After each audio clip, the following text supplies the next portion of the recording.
कैसे हैं आप लोग? उम्मीद करते हैं अच्छे होंगे। आज के डेट में हम लोग लास्ट जो होता है जितना भी चैप्टर हम लोगों ने पढ़ा है लंब तथा समांतर रेखाओं में जितने भी क्वेश्चन या जितने भी टॉपिक पढ़े हैं उससे हम लोग मिसलेनियस एक्सरसाइज करेंगे और ये टॉपिक हमारा समाप्त हो जाएगा। तो आइए करते हैं। तो सबसे पहले क्वेश्चन मैंने यहाँ लिखा है, नीचे दिए गए चित्रों को देखकर एकांतर कोणों के युग्म बताइए। तो एकांतर कोणों के युग्म एक यहाँ और एक यहाँ बनेगा, एक यहाँ और एक यहाँ बनेगा। तिरछा तिरछा बनता है ना अंतर साइड पर। चलिए अब इसको हम लोग निकालने की कोशिश करते हैं। तो इस कोण को आप लोग क्या कह सकते हैं? ए क्यू एस एंगल, पहला नंबर कह सकते हैं angle A Q S. A Q S और कौन सा? ए क्यू एस और इधर पर है डी आर क्यू। ए क्यू एस और D R Q, angle D R Q. देखिए यहाँ से हम लोगों ने ये वाला एंगल और ये वाला एंगल ले लिया, ठीक है। अब क्या हो गया, ये और ये दो है आपका एकांतर कोण। तो यहाँ से अब हम लेंगे B Q R, B Q R और कौन सा angle B Q R, B Q R, B Q R. अब इधर वाला C R Q, angle C R Q. मैंने पीछे आपको एकांतर कोण अच्छे से बताया। तो ये आपके क्या हो गए? एकांतर कोण, एकांतर कोण, ठीक। अब सेकंड वाले चित्र में हम लोग बात कर लेते हैं कि एकांतर कोण क्या है। सेकंड वाले चित्र में देखिए, सेकंड वाले चित्र में देखेंगे तो ये एकांतर 2 और 3 एकांतर कोण है, 1 और 4 एकांतर कोण है। तो इसमें हम डायरेक्ट लिख दें क्या? हाँ डायरेक्ट ही लिख देते हैं। तो इसमें कौन से एंगल फर्स्ट बराबर, बराबर भी होते हैं लेकिन समांतर के केस में, लेकिन हमसे युग्म पूछा है, ये नहीं पूछा एक बराबर दिखाई, तो हम सीधे युग्म ही लिखते हैं। युग्म मतलब जोड़ा, दोनों को साथ में लिख दीजिए तो वही युग्म हो गया। एंगल 4 और क्या हो जाएगा आपका? एंगल 1 और 4, 2 और 3, एंगल 2 और 3। आप चाहें तो इसका नाम भी लिख सकते हैं, आपका मन हो तो आप ऐसे लिख दीजिए डी सी ए। अब दिया था 1 2 3 तो हमने डायरेक्ट लिख दिया। आप नाम लिखना चाहें तो नाम लिख दें, ठीक है। नेक्स्ट क्वेश्चन देखते हैं।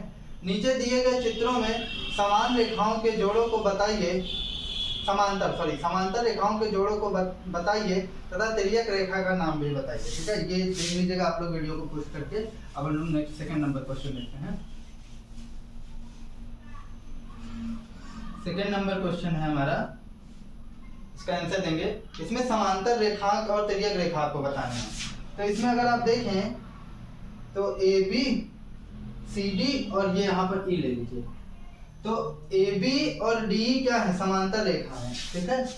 ए बी और सी डी क्या है? समांतर रेखा है। क्यों समांतर रेखा? क्योंकि दोनों का ढाल, दोनों की जो झुकाव है वो 30 अंश का है, तो एक दूसरे को कभी काटेगा नहीं। जब झुकाव हमेशा बराबर ही रहेगा तो वो एक दूसरे को कभी नहीं काटेगा। तो ए बी और सी डी समांतर रेखा है, समांतर रेखा है। और नेक्स्ट क्या है? और देखिए यहाँ पर सीबी भी इसको इन दोनों समांतर रेखा को दो बिंदु पर प्रतिच्छेद कर रही है, इसलिए सीबी भी आपकी समांतर, सीबी क्या हो जाएगा? सीबी आपका क्या हो जाएगा? तिर्यक रेखा। तो यहाँ पर तिर्यक रेखा दो मिलेगी आपको, सीबी और एसी। तो एसी और सीबी आपकी क्या है? तिर्यक रेखा। क्या है? तिर्यक रेखा। इस तरीके से ये हो गया। नेक्स्ट वाले क्वेश्चन में भी देख लेते हैं। जैसे अगर आप देखें तो ये 60 डिग्री है और ये भी 60 डिग्री है, बुक में ये दिया था, मैं लिखना भूल गया था। तो ये भी 60 डिग्री है। तो अगर आप ये दोनों 60 डिग्री है तो ए बी और सी क्या है? समांतर रेखा है। ये आपके दूसरे का पहला है, दूसरे का पहला चित्र का, और ये दूसरे का दूसरा। तो ये इसमें समांतर रेखा कौन कौन सी? ए बी और सी क्या है? समांतर रेखा। ए बी और सी क्या है? समांतर हैं, समांतर रेखा हैं। और जो है आपका क्या, इसमें तिर्यक रेखा का काम कौन करेगा?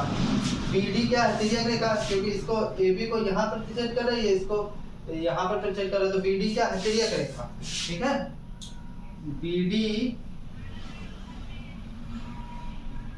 तिर्यक रेखा है, ठीक है। ये आपका सेकंड नंबर क्वेश्चन हो गया। अब हम लोग आते हैं नेक्स्ट और लास्ट थर्ड पे। इसको देख लीजिए। अब मैं इसको रफ कर दे रहा हूँ, ठीक है। देखिए नीचे दिए गए चित्र में तिर्यक रेखाओं द्वारा समांतर रेखाओं पर बने अंतःकोणों को बताइए। तिर्यक रेखा द्वारा समांतर रेखाओं पर अंतःकोणों को आपको बताना है। तो उत्तर नंबर थर्ड, तिर्यक रेखा द्वारा समांतर रेखाओं पर बने अंतःकोण। तो देखिए इसमें दो तिर्यक रेखा है, एक तिर्यक रेखा आपकी AC है और एक तिर्यक रेखा आपकी क्या है, AB है। ठीक है, क्योंकि ये समांतर रेखा इसको और इसको भी दो बिंदु पर प्रतिच्छेद कर रही है, यहाँ पर भी इसको और इसको दो बिंदु पर प्रतिच्छेद कर रही है। तो तिर्यक क्या बोले, तिर्यक रेखाओं द्वारा समांतर रेखाओं पर बने अंतःकोण। तो समांतर रेखाओं द्वारा बने अंतःकोण आपको बताना है। तो एक अंतःकोण क्या होगा, एक कोण ये होगा और एक कोण ये होगा। तो चलिए इसका नाम लिखते हैं। तो और एक अंतःकोण ये और अंतःकोण ये। तो चलिए इस तिर्यक रेखा द्वारा कौन सा कोण बनेगा, तो आप इसको नाम दे दें DEC, एंगल DEC अंतःकोण हो गया। और इधर से अगर आप जाएं तो BCE अंदर साइड, एंगल BCE। इसमें किस तिर्यक रेखा की भूमिका है, इसमें AC तिर्यक रेखा द्वारा, इसे AC तिर्यक रेखा द्वारा, AC तिर्यक रेखा द्वारा, इसी के काटने पर ये दो अंतःकोण बने ना तिर्यक रेखा द्वारा। नेक्स्ट देखते हैं, नेक्स्ट क्या है आपका, AB भी तो एक तिर्यक रेखा है। तो यहाँ पर कौन कौन सा अंतःकोण बन रहा है, यहाँ बन रहा है FDB, कौन कौन से, एंगल FDB, एंगल FDB और कौन सा CBD, एंगल CDB। और यहाँ तिर्यक रेखा कौन सी तिर्यक रेखा है, यहाँ AB तिर्यक रेखा, AB तिर्यक रेखा। अंतःकोण वो होते हैं जो आंतरिक क्षेत्र पर बने, उसके कोण के आंतरिक क्षेत्र पर बने, वो अंतःकोण हो गए। ठीक है, अब आइए कुछ आगे क्वेश्चन देखते हैं। नंबर क्वेश्चन, यदि दो समांतर रेखाएं को एक तिर्यक रेखा को काटे तो निम्नलिखित कथनों में सही कथन को छांटिए। ठीक है, अगर दो समांतर रेखाओं को एक तिर्यक रेखा काट रही है तो कुछ इस तरीके से डायग्राम आपका बनेगा। मान लेते हैं दो समांतर रेखाएं, इसको एक तिर्यक रेखा इसे काट दी।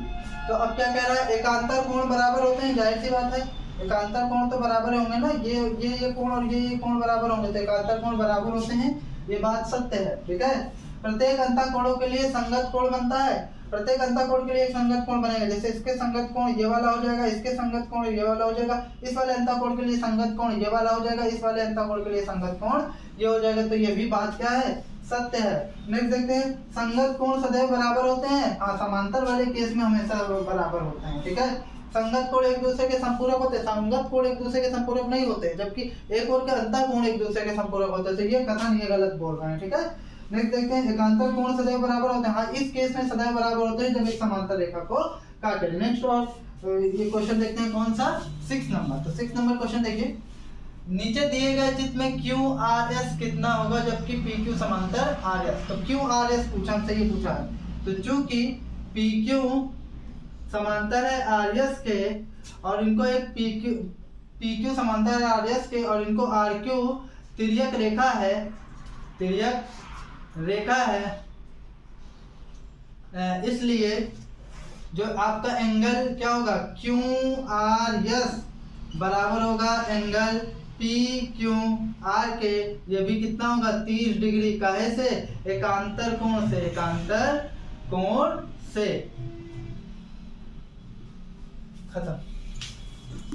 आइए अब हम लोग 7 नंबर क्वेश्चन देखते हैं कि 7 नंबर क्वेश्चन क्या कह रहा है। देखिए 5.4 सेंटीमीटर रेखाखंड खींचिए, इसमें 3.2 सेंटीमीटर दूरी पर बुनिया और पटरी की सहायता से एक समांतर रेखा खींचिए। तो सबसे पहले आपको पटरी की सहायता से, किसकी सहायता से, पटरी की सहायता से 5.4 सेंटीमीटर एक रेखा खींचना। तो ये मान लेते हैं कि हमने 5.4 सेंटीमीटर की एक रेखा खींच दी। उसके बाद आपको कितनी दूरी पर खींचना है भैया, आपको खींचना है 3.2 सेंटीमीटर। यहाँ पर मैं आपको एक रफली आइडिया दे रहा हूँ, आप इसको जो है एग्जैक्ट अपनी कॉपी में बना सकते हैं इस कॉन्सेप्ट का यूज करके। ठीक है, मैं पटरी का इस्तेमाल कम करूंगा। ठीक है, कितनी दूरी पर, 3.2 सेंटीमीटर। तो सबसे पहले आपको यहाँ एक पॉइंट C लेना पड़ेगा। अब आपको क्या करना होगा, अब आपको इस पर एक लंब डालना पड़ेगा, किससे, पटरी की सहायता से इस पर एक लंब डालना होगा। तो पटरी की सहायता से हम इस पर एक लंब डाल देते हैं भैया। तो चलिए लंब डालते हैं। तो ये मैंने डाल दिया इस पर लंब। तो ये जब इस पर मैंने लंब डाल दिया, अब पटरी की ही सहायता से हम लोग क्या करेंगे, इस पर देखेंगे 3.2 सेंटीमीटर कहाँ पर है, तो 3.2 सेंटीमीटर लगभग यहाँ पर आएगा। मेरा एग्जैक्ट नहीं बनेगा, मैं बार बार कह रहा हूँ आपको, ठीक है, मेरा एग्जैक्ट नहीं बनेगा। तो 3.2 सेंटीमीटर यहाँ पर आएगा। फिर आप उठाएंगे गुनिया, और इस गुनिया की सहायता से आप पटरी और गुनिया की सहायता से आप क्या करेंगे, पटरी को इस प्रकार रखेंगे और गुनिया को इस तरीके से रखेंगे, इस तरीके से। तो आप पटरी और गुनिया को कुछ इस प्रकार रखेंगे और फिर उस बिंदु, इसके एक भाग को उस बिंदु पर लाएंगे और फिर उस बिंदु से होते हुए एक रेखा खींचेंगे। तो रेखा खींचिए। तो इस तरीके से जब आप एक रेखा खींचेंगे इस बिंदु से, तो ये आपके क्या हो जाएगी, इसकी समांतर एक रेखा हो जाएगी, ठीक है। तो इस प्रकार जो 5.4 सेंटीमीटर की एक रेखा से कितनी दूरी पर, 3.2 सेंटीमीटर की दूरी पर एक समांतर रेखा खींची गई, जो कि इस प्रकार से। आप पटरी की सहायता से इसको इधर भी बढ़ा सकते हो। मैं बार बार कह रहा हूँ, ये मेरा एग्जैक्ट नहीं आया, आप हमसे एक रफ आइडिया लेकर आप इसको जो है उसमें बना सकते हैं, क्योंकि यहाँ पर इस तरीके से बनाने में बहुत दिक्कत होती है, उसको पकड़ना भी, रेखा भी खींचना। अगर वो इस तरीके से ये लेटा हुआ होता तो आराम से खींच देते। तो आई होप आपको ये समझ में आया होगा। अब देखिए नेक्स्ट, तो 8 नंबर क्वेश्चन देखिए कि 8 नंबर क्वेश्चन क्या कह रहा है। निम्नलिखित चित्रों में दी गई समांतर रेखा के बीच की लंबिक दूरी गुनिया व पटरी की सहायता से ज्ञात कीजिए। तो जिस तरीके से आपने यहाँ पर खींचा है उसी तरीके से आपको ज्ञात करना है, उसी तरीके से खिसका के आप वो पता कर लेंगे कि कितनी इसकी दूरी है, ठीक है, पटरी और गुनिया की सहायता से। पीछे मैंने इसको कराया भी। इसी तरीके से किसी रेखा के समांतर किसी बाह्य बिंदु से रेखा किस प्रकार खींचेंगे, चित्र बनाकर बताइए। तो सबसे पहले आप एक रेखा खींच लीजिए और उस रेखा के बाहर आप एक पॉइंट ले लीजिए, अब जब आप एक पॉइंट ले लेंगे तो अब इस पॉइंट से आपको क्या करना है, आपको एक पटरी रखनी है, पटरी, और फिर धीरे धीरे आपको क्या करना है, गुनिया को खिसका कर उस पॉइंट पर ले जाना है, और उस पॉइंट पर ले जाने के बाद एक रेखा आपको खींच देनी है, तो वो उसके समांतर रेखा हो जाएगी, इस तरीके से कुछ, ठीक है। अब आइए नेक्स्ट क्वेश्चन देखते हैं। तो आइए अब हम लोग 10 नंबर क्वेश्चन देखते हैं। लास्ट 2 क्वेश्चन देखेंगे और उसके बाद ये आपका चैप्टर समाप्त हो जाएगा। अलग अलग चौड़ाई की 2 पटरियां लेकर उनकी सहायता से समांतर रेखाओं के 2 युग्म खींचिए।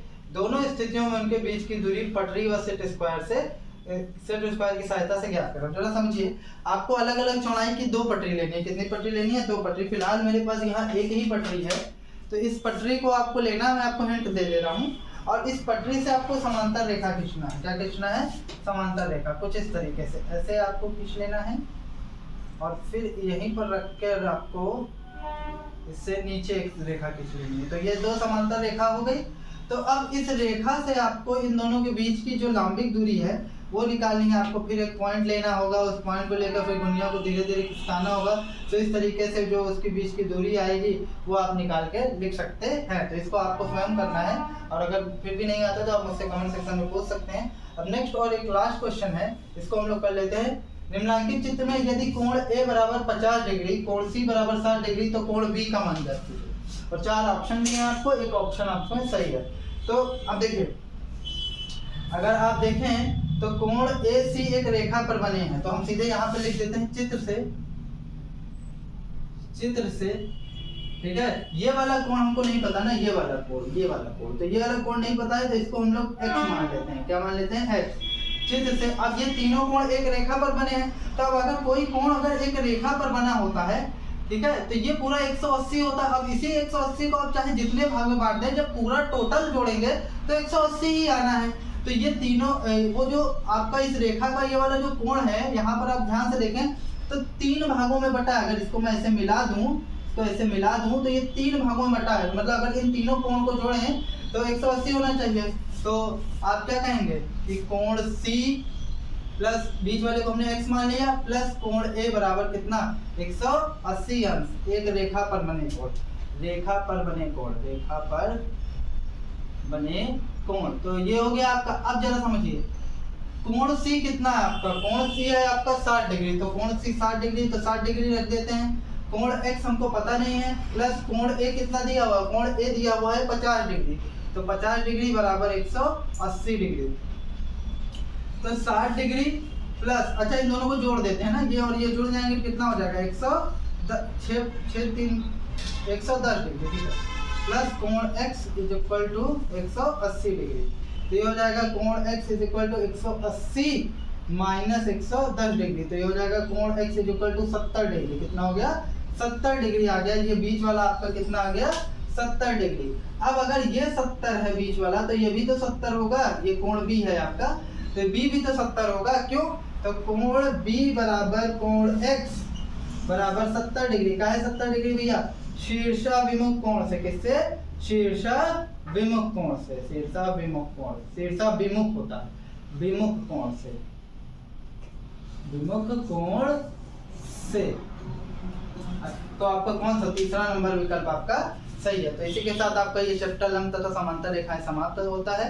अगर वीडियो अच्छा लगे कमेंट, लाइक और सब्सक्राइब करना ना भूलिएगा। अब हम लोग मिलते हैं नेक्स्ट चैप्टर में।